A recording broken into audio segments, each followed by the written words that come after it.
कभी सोचा है कि क्वेश्चन पूछना हमारे संस्कार शैली का हिस्सा क्यों नहीं रहा? कभी सोचा ऐसा कि हम लोगों को यह आज़ादी क्यों नहीं दी गई कि हम लोग जो भी क्वेश्चन पूछें उसका आंसर हमें इंस्टेंटली मिल जाए, स्पेशली बड़ों से? हम लोग हमेशा इसका नेगेटिव साइड देखते हैं कि वो हम पे अथॉरिटी जमाना चाहते हैं और हमारे जो जिज्ञासा है, इंक्यूजिटिवनेस है, उसको शांत नहीं करना चाहते और बहुत सारी ऐसी चीज़ें तो मुझे इसका सीधा सीधा एक ही रीज़न नज़र आता है कि बड़े हमें एक्सप्लोर करने देना चाहते हैं।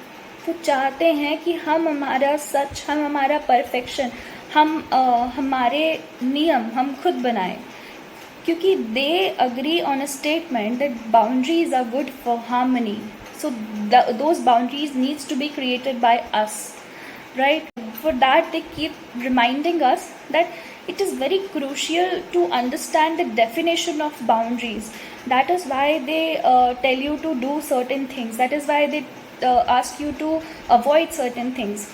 And maybe they want to teach you a pattern that if you won't draw a boundary to yourself, then there will be invasions from all the sides.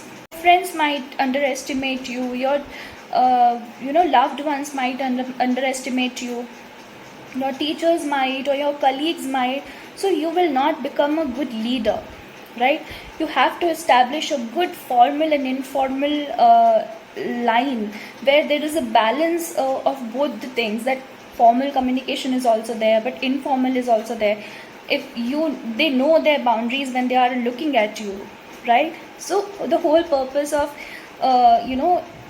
avoiding your questions or not letting you get answer from them, because it's their experiences, वो उनका experience था, वो उनके generation का सच था। शायद वो चाहते हैं कि हम लोग हमारे जनरेशन का सच एक्सप्लोर करें, और वो तभी पॉसिबल है जब हम हर छोटी चीज़ में पॉजिटिविटी ढूंढने का ट्राई करेंगे।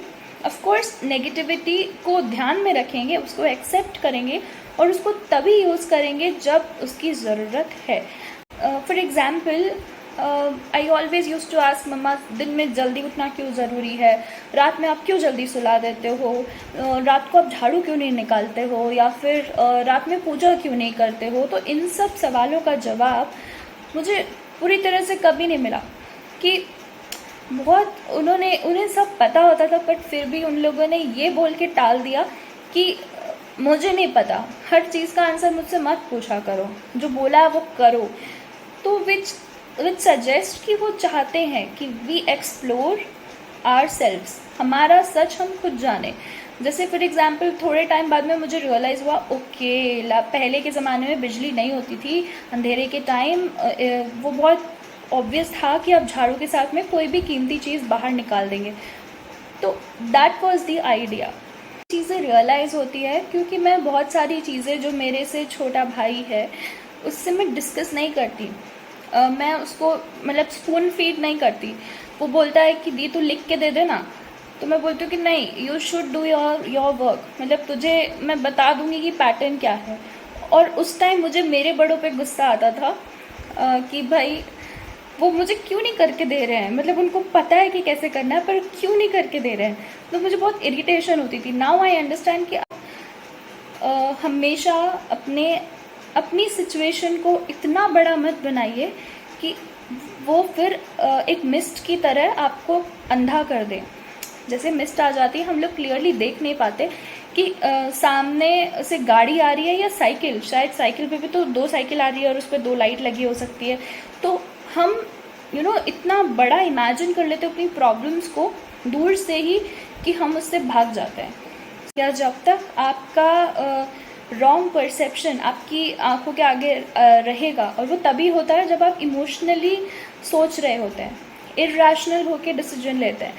रैशनली आप नहीं सोचते, क्योंकि बहुत सारी सिचुएशंस होती हैं ऐसी है, आप लोग किसी चीज़ से बहुत इमोशनली कनेक्ट होते हैं। फॉर एग्जांपल, आपका एडमिशन होने वाला है किसी कॉलेज में, तो आप बहुत इमोशनली उसको लेके इनसिक्योर हैं, तो आपका वल्नरेबल होना इज़ वेरी ऑब्वियस।